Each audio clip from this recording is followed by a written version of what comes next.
those who refuse to forgive cannot be forgiven. इसका मतलब हुआ कि जो माफ करने में कोताही करते हैं वे भी माफ किए नहीं जाएंगे। आज हम इसी थीम को लेकर खुदा के वचन पर समय की नजाकत के साथ गौर करेंगे। My dear friends, Christian spirituality is a relational spirituality. मसीही आत्मिकता रिश्तों की आत्मिकता है। आपके रिश्ते मायने रखते हैं। आपका खुदा के साथ कैसा रिश्ता है, आपका परिवार में रहते एक दूसरे के साथ कैसा रिश्ता है, आपका परिवार से बाहर सामाजिक तौर पर लोगों के साथ कैसा रिश्ता है। सामाजिक रिश्ते कैसे हैं? इनफैक्ट सारे रिलेशन जो है फैमिली रिलेशंस कहे जा सकते हैं, क्योंकि God is father of all, क्योंकि हमारा खुदा सबका पिता है, बाप है, और हम सब उसके बेटे और बेटियां हैं। हम एक फैमिली से हैं और एक फैमिली में रहते हमारे एक दूसरे के साथ रिश्ते अच्छे होने बहुत जरूरी है। लेकिन आज जब हम समाज में रोजमर्रा की दिनचर्या में देखते हैं तो हमारे रिश्ते अच्छे नहीं, हमारे रिश्ते एक दूसरे के साथ टूट चुके हैं, हमारे रिश्तों में ग्रज है, हम एक दूसरे के प्रति अच्छी भावना को नहीं रखते, रिश्तों में दरारें हैं इस कारण कि उसने मेरे साथ गलत किया। बहुत सी लड़ाई झगड़े कॉल्स होती हैं जो हमेशा आपके मन में बसी रहती हैं, जो आपके रिश्तों को बिगाड़ती हैं। मिसअंडरस्टैंडिंग्स भी होती हैं, एक दूसरे से को गलत समझना। आप अपने दिमाग में किसी दूसरे के प्रति किसी धारणा को बनाए बैठे हैं जिसके कारण आप उसे अच्छा नहीं समझते या वो आपको अच्छा नहीं समझता। It can be vice versa, दोनों तरफ से हो सकता है। And due to all this we become enemies of each other, और इन सब बातों के कारण हम एक दूसरे के दुश्मन बन जाते हैं। प्यारे अजीजों, परमेश्वर इन सब बातों को जानता था कि समाज में रहते आप सभी ऐसे रिश्तों में बिगड़ जाएंगे, और मूलभूत आधार इसका यह है कि आप किसी को कैसा समझते हैं आप पे डिपेंड करता है। लेकिन इस सब चीजों के बावजूद भी परमेश्वर ने इसी कारणवश, क्योंकि वो पहले से जानता था, एक रेमेडी दी है, एक उसका इलाज दिया है। और वो इलाज होता क्या है? दैट इज फॉरगिवनेस, मुआफी, क्षमा करना। समाज में रहते और भी रेमेडीज प्रदान की जाती हैं और भी इलाज बताए जाते हैं। पता क्या है, कई दफा दो पार्टीज में, दो शख्सों में या दो परिवारों में, जैसे भी कह लो, झगड़ा हो जाता है, फिर बैठ के उनकी सुलह सफाई की जाती है, फिर कई दफा उनमें कॉम्प्रोमाइज करवाया जाता है। जितना नुकसान हुआ आधा वो करते, ऐसे ही होता है ना। या फिर जो सजा के लायक है उनको सजा दी जाती है।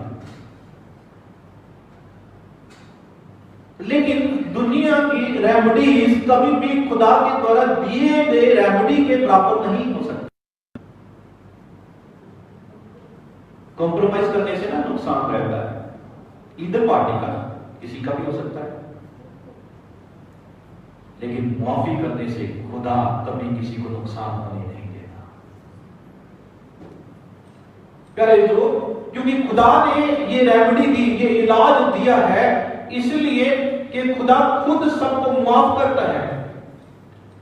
परमेश्वर पहले उसको प्रैक्टिस में लाता है, तब वो अपने लोगों से उम्मीद करता है। यदि हम मुकद्दस बाइबल में यूहन्ना के पहले खत उसके पहले अध्याय उसकी 9 आयत में पढ़े तो वहां पर बड़ी खूबसूरती से यूहन्ना ने लिखते हुए बताया है कि यदि हम अपने पापों को मान ले तो हमारा खुदा हमें माफ करने में कामिल है और हमें सारे अधर्म से शुद्ध करने में भी वो कामिल है। मुकद्दस बाइबल में यशायाह नबी की किताब 1 अध्याय उसकी 18 आयत में, मत्ती की इंजील 26 अध्याय उसकी 28 आयत में, मीका की किताब उसके 7 अध्याय उसकी 18 और 19 आयत में भी इसी बात का के लिए बताया गया है, आवर गॉड फॉरगिव्स, हमारा खुदा माफ करता है और माफ करता है। This forgiveness is the base of our salvation. ये माफी भी हमारे उद्धार का आधार है। We always remember the golden verse of the Bible, John chapter 3 verse 16 says, परमेश्वर ने जगत से ऐसा प्रेम किया कि उसने अपना इकलौता बेटा बख्श दिया ताकि जो उस पर ईमान आए वो हलाक ना हो परंतु हमेशा का जीवन पाए। क्योंकि वो हमारे गुनाहों के कफारे के लिए सलीब पर हुआ, उसने हमें मुआफी बख्शी है। जब वो मुआफ करता है तो खुदा अपने मानने वालों से भी यही उम्मीद रखता है कि वो भी एक दूसरे को मुआफ करें, वो भी वैसा ही एटीट्यूड रखें। प्यारे दोस्त, इसीलिए तो पतरस खुदावंद यीशु मसीह के पास आकर आज पढ़े गए अंजील के पाठ में पूछता है। वो क्या कहता है? 21 आयत में लिखा, तब पतरस ने पास आकर यीशु से कहा, हे प्रभु, यदि मेरा भाई अपराध करता रहे तो मैं कितनी बार उसे क्षमा करूं? नाउ जिस संदर्भ में पतरस बोल रहा है उस संदर्भ में अगर मैं आपको बताऊं तो रब्बाई वो समय के याजक लोग या लेवी घराने के लोग जो हैकल में जिम्मेदारियों के साथ ठहराए गए थे, रब्बाई कहते हैं। लोग 3 दफा तक माफ करने के लिए कहते थे कि अगर आपके खिलाफ कोई गुनाह करे तो उसको माफ करो, पहली दफा माफ करो, दूसरी दफा भी कर दो, तीसरी दफा भी कर दो। But if he continues 4th time, यदि चौथी दफा तक भी वो ऐसे ही रहे तब उसको सजा दो। जब पतरस ऐसे संदर्भ में प्रभु यीशु मसीह से कह रहा है तो उसने पता क्या किया? उसने रब्बाइस के ट्रेडिशन को डबल किया, 3 और 3 6 और फिर 1 उसमें प्लस किया तो कहता 7 बार। प्रभु यीशु मसीह से पूछता, क्या 7 बार माफ करना काफी है?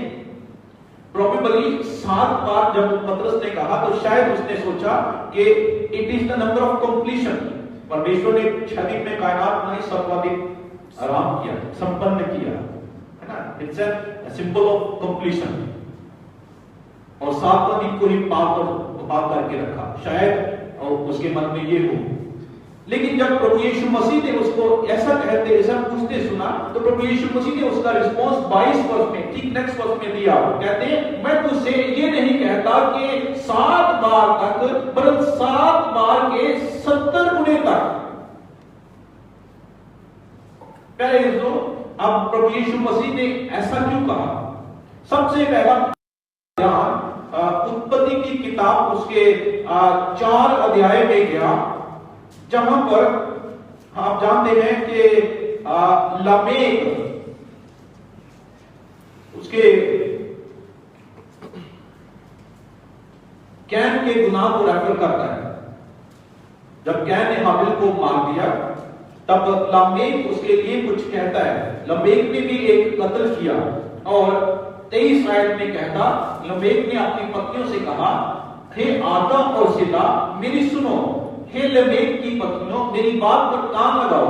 मैंने एक पुरुष को जो मुझे चोट लगाता था, अर्थात एक जवान को जो मुझे घायल करता था, घात किया है, मैंने कत्ल किया है। कहता और क्या कहता? कहता जब कैन का बदला 7 गुना लिया जाएगा क्योंकि उसके लिए कहा था उसका 7 गुना कर दिया जाएगा। तो लमेक कहता तो लमेक का 77 गुना लिया जाएगा। प्रोबेबली शायद खुदावंद यीशु मसीह ने उसको कोट करके यहां पर किया। स्पिरिचुअल लेसन यहां पर हमें सीखने को मिलता है, क्योंकि यहां पर लमेक जब कहता है तो इतनी बार 77 बार कहता बदला लिया जाएगा, बदला लेने के लिए। लेकिन जब प्रभु यीशु मसीह कह रहे हैं 70 के 7 गुने तक, तो वो कहते हैं मुआफी करना, बदला नहीं लेना बल्कि मुआफ करना।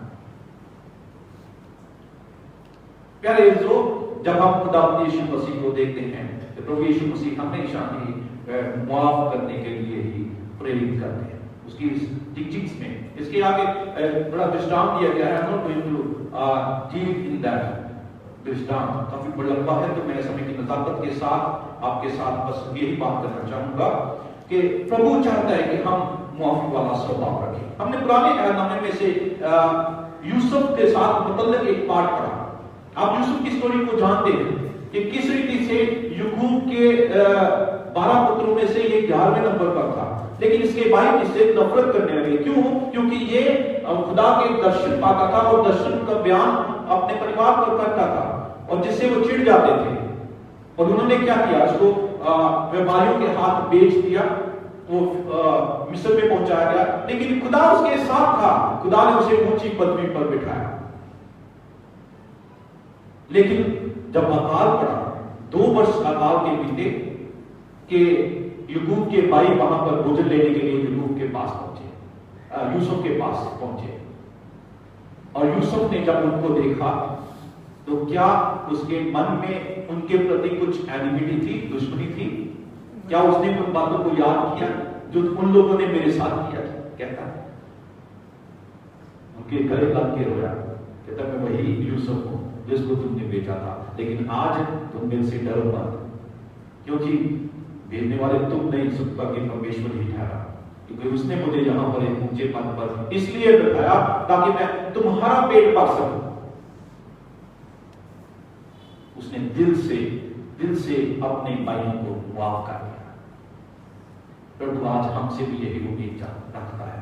कैसे खुदा के कलाम में प्रभु यीशु मसीह को देखें, वो माफी के लिए ही प्रार्थना करते हैं, सभी पर लटक रहे मसीह सबसे पहले दुआ करते हैं, कहते हैं बाप इन्हें माफ कर, क्योंकि ये नहीं जानते कि क्या करते हैं। हर रोज मेरे ख्याल से क्रिश्चियन कम्युनिटी में प्रभु की दुआ हर घर में दोहराई जाती होगी,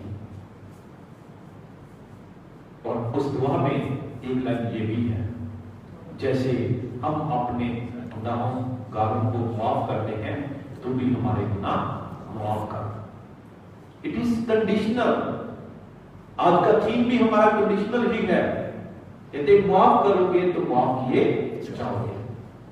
क्या हम अपने आप में ऐसा एटीट्यूड इनकलकेट करते हैं? यदि हां तो आप मुबारक हैं, क्योंकि परमेश्वर भी आपके गुनाहों को माफ करता है। अगर नहीं तो फिर सजा तो तैयार ही है।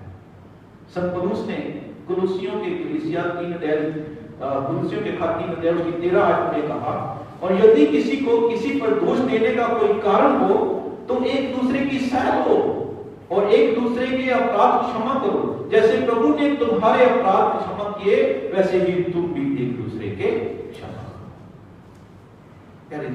आज पूरा विश्व कोविड-19 की पैंडेमिक के दौर में से गुजरा है। Why? क्योंकि गुनाह बढ़ गया, यही कहा था ना,